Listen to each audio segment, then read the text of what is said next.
Hey buddies, welcome to Amass Games. My name is Simon. Today I'm going to show you how to set up, play and review the game Tikal.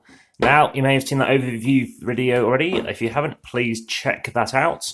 I'll give you a bit more background about this game where we are Mayan explorers of the Mayan civilization that ran for 1500 years. And you might see from the thumbnail picture that is actually me at Tikal. Now, I have visited over 100 locations named after board games that are named after fantastic locations, and I must admit, this is one of the absolute best. Now, there's a bit of a light shine going on here, and to be honest, it's a pretty big board, but to be honest, as you can see, there's not much really to be aware of, other than the fact that we're starting off in the base camp, and that is in fact where we'll be talking about the rest of this game, and is the key focus of it. What I'm going to do, I'm going to keep this in shot 2. This is the Kramer track. This is something that one of the designers, the co-designers, Wolfgang Kramer, designed back in 1984 for a game he did. And it's been found in many games since, and in fact, people just think it's just par for the course now. Now what I'm going to do is I've deliberately kind of partially set up the game, so everything does come already stacked away, as you can see, because I've actually, as you can tell, already punched it and put it away, as per the other video. And all of these tiles go from A through to G, and I have shuffled them, so I don't actually know what they are, but I will do a quick shuffle to prove that I didn't want to preload it. I'll leave D aside for one side, I won't need it. You have various tiles here, and these are going to range from values 2 all the way up to 10. Apologies for that wobble there, got using a different tripod today. And these go up to 10, and it's quite neat is as you get bigger temples, as we are looking to excavate and go and create further temples, they stack and look quite nice and neat. So I'll leave these off to one side. Okay, so what's the aim of the game? Well, we are looking to get the most victory points because we are the most successful expedition group out there. It's for 2 to 4 players. You're representing obviously one of these 4 different expeditions. And it plays quite similarly in terms of the setup, depending on the number of players. There's no difference in that. I'll talk to you in the review what I think about it at different player counts. You've got various player boards. I'm just going to leave one in shot for the time being. And you have various colours. You have red, black, orange. And I'm just going to grab out the pine ones for the time being. Okay, so if you want to play the auction mode, you can use this tile token here. If not, you can just leave it back in the box. Okay, so whilst I'm just getting out the rest, let me tell you a bit more about this game. So it won the 1999 SPIEL.digital award, which is the most prestigious award there is in the world of board games. And that SPIEL.digital basically means, play of the year. And it's awarded to the game which ultimately has the most fun, replayability, sort of family values, and interaction. And this definitely does meet all those criteria, not wanting to venture into that review territory just yet necessarily. But this game is by Rio Grande Games, this particular edition. You have the Ravensburger edition as well, and there's also a more recently out the Super Meeple edition. So let me move these all off to one side, and I'll tell you about this player aid in just a moment. Unfortunately, it's still a bit too bright. Okay, I might even turn off the extra spotlights. Let's see how that looks. A bit too dark. I think it works fine, but I'm actually going to leave it on. Okay, so I've talked to you about these various tiles. On your turn, you are revealing a tile. And as I said, let's just see what I get. I'll tell you about the base version of this game first. You're going to draw a tile and place it somewhere next to where the initial base camp is. So far, we've only discovered the first part of these ruins in this area in northern Guatemala. And what you need to be doing is taking one of these tiles and placing it out, one of these hexagons, next to, obviously, the starting civilization, where we can actually reach. And it must be placed whereby a stone matches something else on your tile. So if one of these tiles did not have a stone, then you'd have to place one of your stones there. So right now, I'm just going to place it like so. And then I have 10 action points. What this means is I can be bringing out more people. So let's talk about this. I can bring out more people. So it's going to cost me 1 to bring out a person. These represent your people. And it's going to go into the base camp. The base camp is here where all these trucks are and these tents. And that represents this. You have another action point, and that is you can move to a different hexagon, crossing these various stones. So to cross into another hexagon is equal to the amount of stones you're crossing. So it's going to cost me 1 action point. That's 2 action points. And I can bring out another person for 3 action points. And what I can then do is maybe move again for 4 action points. And then move across here, 5, 6, 7 action points. So now I've spent 7 action points to this location, so obviously it would have been better to go this way around. And then what I can do is excavate for 2 action points. What you're doing there is you're taking one of these tiles, the next one higher up, and it's going to go on top. So as you can see, 2's already taken. We're moving on to the 3s, and the 3 goes there. Now, aside from that, obviously you're going to take all of your pieces for your respective colour. And the other thing you're going to be doing is taking out your first player kind of marker, which represents your score tracker, and placing it somewhere near that scoring zone. So we can start off near 1 for the time being. So we've pretty much used up our 10 action points. I mean, if you've got a spare one left over, just bring a person out perhaps. And then it goes to the next person's turn. They're revealing a tile, and suddenly there's lots of blank stuff going on here. So of course they could do this and make it very expensive for action points to move across, or they can move it maybe down here, and of course it's much cheaper. So they might do this, and of course they're going to come out. Of course, we can just use red for the time being, representing an opponent, and they're going to come out for 1, 2, in for 3, excavate for 4, let's say, and I don't know, bring out some more people, 5, 6. Now what they can do is actually build a camp. Now you might want to build a camp here because you're right next to where you are, let's say, but you could build a camp. So red chooses to build a camp, and they build a camp here, and from now on they can actually come out from here rather than here, which saves them action points moving across. Let's say 10 points has been, and then it's back, and this time again I can place it wherever I want, but I cannot do that because there's no stones. So it'd have to be like this or like that. So I might do it like this for the time being, especially as I'm next to it. And I'm going to move in there for 1, and you're seeing some masks in here. There are 4 masks, so I'm going to grab 4 of these tiles here. 1, 2, 3, 4. And then what I could do is for 3 action points, dig one of these up. So I'm going to reveal it, and it's going to show me a little kind of statue thing. And then you're going to put it next to, obviously, my area. And then what happens is going to be another turn. So I can't dig another one unless I get a person there. So I might spend 1, 2, 3. This guy now digs. This time I get a mask. And then I could actually get another person out but not have enough action points. And so on. So that's pretty much all the different things you can be doing. There's one thing I haven't talked to you about in terms of these action points. And that is if you happen to have someone here.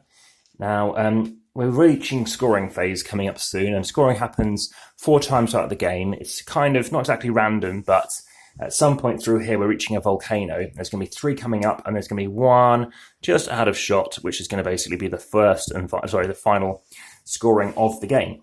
So if we happen to have red out when we hit a volcano, we have 10 action points each, and then we score based on who has the majority. So red would score 3 points. On myself, pine wouldn't score anything. However, what I could choose to do is if I happen to have, I don't have to have some more people out, but if I want to claim that, then what I can do is spend some action points, and that's creating a leader for 5 action points to claim it. You can no longer excavate, you can no longer increase these values, but it means you do take control of this temple. You permanently lose these guys from the game, so they're not going to come back into this particular game you're playing. And red suddenly, well, they're doing absolutely nothing, and they're going to have to move off somewhere else. So that's how the game progresses. So you have various tiles. You've got these temple tiles. You've got these blank tiles. You've got the kind of statue tiles, and you have the volcano tiles. So it's going to keep on going. Again, blank here. It's got to be connected. So red doesn't have to go next to where it is. Maybe it doesn't want to. Of course, these are the tiles, the only place that you could be putting your tents on, and only 1 tent per tile. And you only have 2 tents you can place out. And you can only actually capture 2 of these tiles as well. So then again, someone else has their turn, then this person could go here, making it expensive maybe for pine to go that way. And then we keep drawing tiles, and again, it could go like this, because you could still come across this way.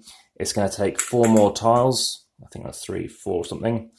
Then into the bees, and then again, it's got to be a legal placement. So we're doing that. And then we could even stop this from coming across, but let's say we don't. So now we do that, which allows someone to go quite cheaply around. And I know that there is a volcano in F, but so far we obviously haven't hit it. So it depends, of course, whereabouts it's going to be shuffled in. Now I'm going to show you what happens when a volcano does occur. And I'll give you the review. So that goes there, and then also talk to you about the additional variant. So a volcano comes up. So now what happens, so you put this to one side. Whoever drew it has 10 action points to try and, get their affairs in order, try and maybe get their majorities. Then what happens, the opponent then also has 10 action points, and then we do scoring. So right at this moment, of course, we haven't had many people come out. we have, Pine has taken control of this, so they're getting 3 action points. So they're going to go up on the marker for 3. Red also scores for 3. There's one difference here where we haven't scored yet for these little statue things here. So in this instance, you score 1 point, and let me show you here again. You score 1 point for having one of them. For 2 of the same type, you're going to score 3 points. Have a 3 of the same type, you're going to score 6 points. So there are 8 different types, and of course you're trying to get the right kind of ones that you're after. Now, there's a final action point I haven't talked about yet, and that is swapping. For 3 action points, you can swap. So if I've got this one, and an opponent has this one, I can give them a necklace, let's say, to take that. Not only has that improved my score from getting 1 point to getting 3, because 2 are worth 3 points, additionally, they can no longer be stolen back, because as soon as you have 2, they cannot be taken. So it's a set collection game as well, as per this instruction down here. So I'm now going to start talking to you about what I think of the game, because again, that's the first scoring, of course, and that gets placed, and whoever placed it might want to choose to, actually in terms of placing it, imagine it is, it's Red's turn. They're going to place it here, which kind of blocks white, pine, naked colour from going that direction possibly a little bit. So you're trying to block people, make it very expensive to use their turns, and decide where you want to go. So it's very much a resource-driven game. You might sound like 10 action points is a lot, but suddenly you're like, oh, do I increase this? Or do I choose to, bring more people out? So do I try to move people to better locations? Do I try to show that I want to hold a majority over here? Leave a couple of people down here to encourage you to, go somewhere else, but also basically to discourage you from going there. You also have a leader, which is slightly taller, and they're worth basically the equivalent of 3 people. So if I happen to go here, then, which I'll show face down like that, it happens to show that actually, I'm controlling this for 3 action points or for 3 people, which means you're only spending a lot of action points to get there instead. Only once per game though, will you have one of these. So once per game, or once in the game, you're going to move that around wherever you want to, but having only one of them in the game, of course, you've got to be careful where you want to stick it. So you're trying to balance up, spending an action point, so in fact it's not on 1 action point, it's 2 action points to dig, to add an extra level, which is fine, but that's only 1 point to get it, rather than, if I happen to increase that to a 2, instead I could just move one person over there and get 3 points. Not only that, I'm actually able to maybe improve that by actually, further digging it later on. And of course, if you then choose to get your leader out, the worry is, of course, you're going to struggle to actually put more layers on top of it. Now, aside from that, there are other things to consider. So it's 4 scoring rounds, so wherever you get it to, that is going to score a few more times. And with these statues, they don't seem like they're very strong early on. As the game goes on, in that final round, I scored 25 victory points because I happen to have 4 complete sets, because a set of 3 is worth 6 victory points, 4 sets is 24 points.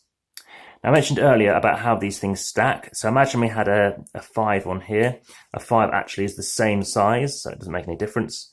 But then you put a 6 on top, and as you can see, it is slightly smaller. And if you then happen to get your 7s out, so the 7 is the same size as the 6, the same size as the 8, but then you get a 9 on top, and you can get a 10 on top, and you can see there is a pyramidal effect going on there, which is quite nice and neat. So yeah, what do I think about this game? So what I do like about it is it starts off quite quickly. It feels like this isn't going to take 90 minutes. And after 20 minutes, we've gone through the A tiles, we've gone through some of the B tiles, and it's been rather effective. Then it seems to go through a kind of a lull. I think 2 lulls, I would probably say it goes through. And it definitely does take 90 minutes, and that's 2 players. There is downtime waiting for your opponent typically. You're waiting maybe a minute or 2 as they're deciding which place to go, and that does increase with more players. And typically, you don't really have to worry where they're going. When it's your turn, you're thinking, what's the state of the board when it is my turn, and what do I do? There's a finite amount of these tiles, so if you're after a 7 tile and they've all been taken, you're stuck. Your pyramid is stuck at level 6. Your temple will not get any higher, and that means you've now got to focus your priorities elsewhere. So it's something to definitely be aware of. It has a classic, nice Euro feel to it, and that's good and bad, depending on what you think about that. I generally do like that a lot. And overall, my rating on this is I think it's a great game. I wouldn't quite give it an 8. I'm going to give it a 7.5. And I think the fact that it does have some downtime issues is a bit of an issue. And also, even in your own turn, you do feel that is coming.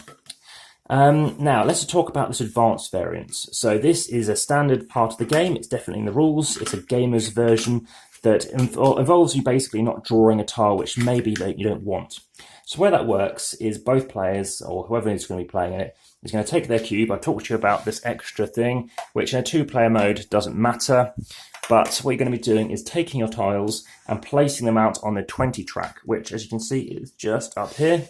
And then you're spending those victory points that you've kind of accrued to decide whether or not you want one of a couple of tiles. Now, the way that works is you're going to take the A tiles, let's say, you're going to shuffle them up. And it does say in the rules the oldest player, which typically implies the more experienced player. Also, it does constantly refer to he, which is a bit of a shame, to be honest. I'm glad I don't see that as much these days, but it's still fairly prevalent. So you're going to shuffle these up and draw a couple of tiles. And it doesn't really matter if it's an A or B. Reveal them, and then oldest player, I get a pick. Well, do I want to try and get some statues, go there, and maybe I'll be digging there because I'll be placing that out, and then I can just move there and start digging, or do I want to go here?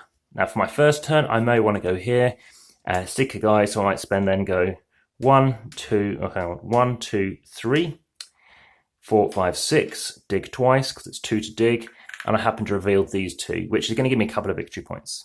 If I happen to go here, then I'd probably be able to get 1, 2, 3, 4, 5, 6, and then probably dig twice. So I'm happening to get more victory points, to be honest, earlier on going this way. Having said that, I don't know. What do you think? I think it shows that actually bidding isn't necessarily as important. But the thing is, I have had to spend a victory point to decide on that, or I pass and let my opponent spend a victory point. If they don't pass, I get a pick. So that's something to be aware of. But of course, as more players, you're thinking more about how much to bid, and it's just something to be aware of. Now, I've talked to you about player counts a little bit. Also, with more players, you can have a bit more of a kingmakery vibe to it, which I think is always a shame with games like this, especially with area control. So you do have to be aware of that. Again, I've talked to you about the fact that you're only incrementing it by 1 point. And of course, it does depend when they come out. Some of these tiles, as they go on, go up to 5s and 6s on the game board. So yeah, they kind of go lower again, and then they kind of go higher again. I think it's showing that, it doesn't mean that the further you dig, you're going to get better stuff. So I think the theme kind of works. That's all right, if that's what we're trying to do. I don't mind the fact that these aren't meeples. You very quickly kind of forget that. So that's nice to know, because initially, of course, thinking, ugh, is that it? But yeah, you definitely don't need to pay attention. And in fact, it kind of works quite well. I actually quite like the fact that it's not a meeple, to be honest. In fact, meeples came out the following year with Carcassonne, so they're only 1 year out. And that, of course, did win the Spiel des Jahres the following year. So that did make a bit of a difference. In terms of the luck, like I said, I don't think it matters too much. And any other questions, I'll definitely be putting those in the comments, and also, of course, the description most likely. So please check out the comments, and I'll reply very quickly if you have anything else to be aware of. Aside from that, any other questions, please let me know. Okay, all right, well, thanks very much, and bye for now.